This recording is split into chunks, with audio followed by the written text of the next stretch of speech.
So, dear brothers and sisters, without wasting much of our time, I thank God that you have been sending your feedbacks on the video message that I have been sending out since all this while. Although I have been doing this not because of personal reason, but because of the atrocities these people are committing in the name of Jesus. Because of the evil these people have been doing, the abomination they have been committing, the things they have been doing, the crime that have no offense in the human being, the crime that have no penalty, the crime they're committing, that the thing that nobody will judge them or nobody will bring them to court because they're doing it in the name of Jesus. These people are robbing you in the name of Jesus. They are deceiving you. Religion now is a business to them. I want to bring you to the Bible for us to put head together to understand what God means to us and who is this God to us and what type of God are we worshiping. Is it the God of this pastor or the God of that pastor, or is it the God in heaven? I don't think you have any problem with God to worship Him directly. I don't think that God will hate you so much that He cannot listen to your prayer, that He will want to listen to your prayer through another person. I don't think that our God is deaf, that He cannot hear you, that will make you shout and jump up and down in the house just for Him to hear your voice. I don't think so. I understand that our God is a humble and meek God. He's omnipotent, omniscient, and omnipresent God. He hears, He feels, He sees what you see, because He's the one that cares for you. So I want to reply on the video message that somebody sent, and the question that people have been asking. Like last time I talked about Chris Oyekoloni, one pastor in Nigeria that has been pulling a lot of people down to the grave of hell fire, pulling them down to the grave of hellfire without them realizing it. But sometimes I do think, do Christ know what he was doing, or do Christ know what he's doing now? If we can go to the Bible, you can understand that whatever that is not in the Bible is not a teaching of our Lord Jesus Christ. If there will be a church, that church will have a doctrine of our Lord Jesus Christ. And any other doctrine that rise up against that doctrine of Jesus Christ shall be cut off.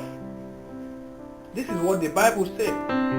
But the doctrines are seen in these churches today, where do they come from? Where do the doctrines of money come from? The last time a sister asked me, why are you against richness or prosperity? No, I am not against richness and prosperity. I'm not against it. But you got to work to earn your living. You got to look for job. You have to do something. Do something apart from robbing people in the name of Jesus Christ.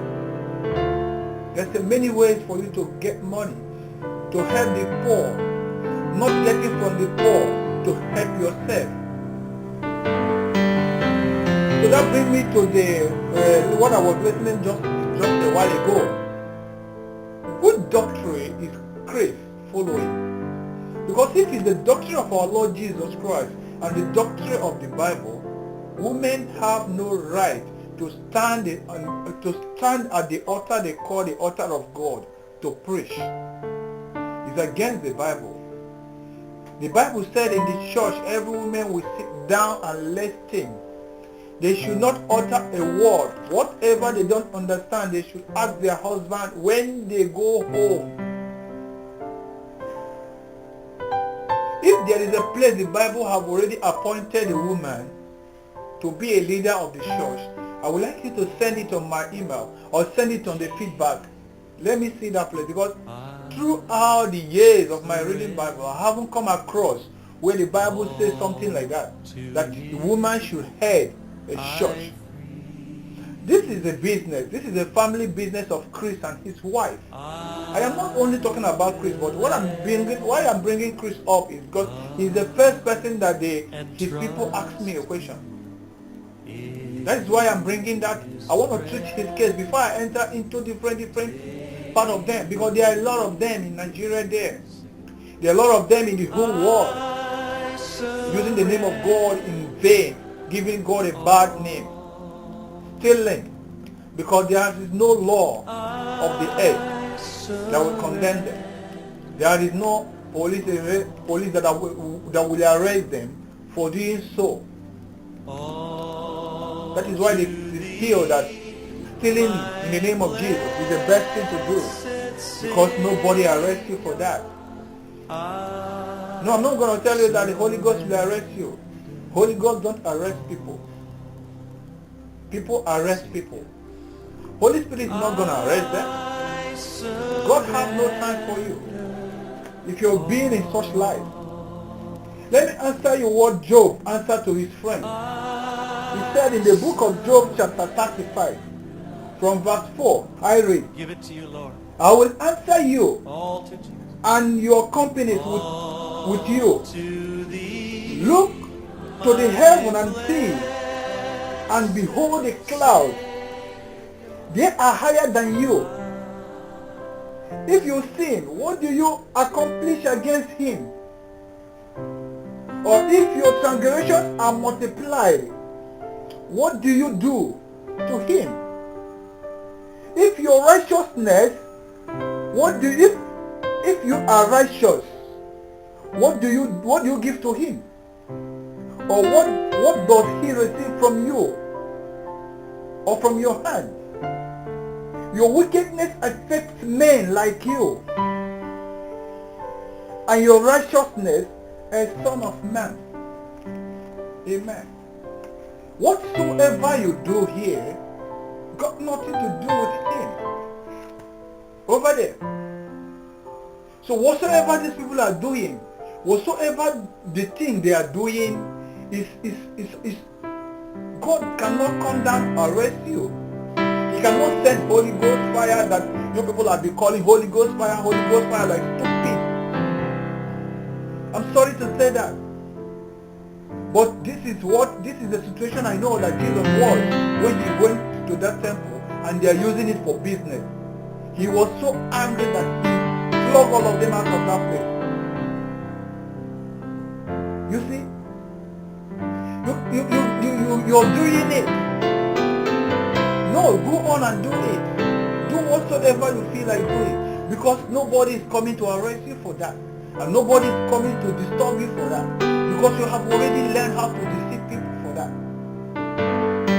You have learned it, you have studied it, and these people that are following you are stupid enough to follow you and to listen to all these craps you're saying. How can you tell me that the Bible said don't do this, and you find another way to dilute it so that you can do it? The Bible said that there should be no woman standing there to preach the word of God. Every woman should sit down and listen to their husband and listen to the preaching. And when they go back, what they do not understand, they should ask their husband at home. But you make it and say that the women have right to, because your wife. This is a family business, Chris. I'm talking to you. It's your family business. That is why your wife is a pastoress or pastor, what do you call her? And you are the overseer. Now, this is heavenly things we are talking about. It's not personal. But once you come to Christ, it's personal to me.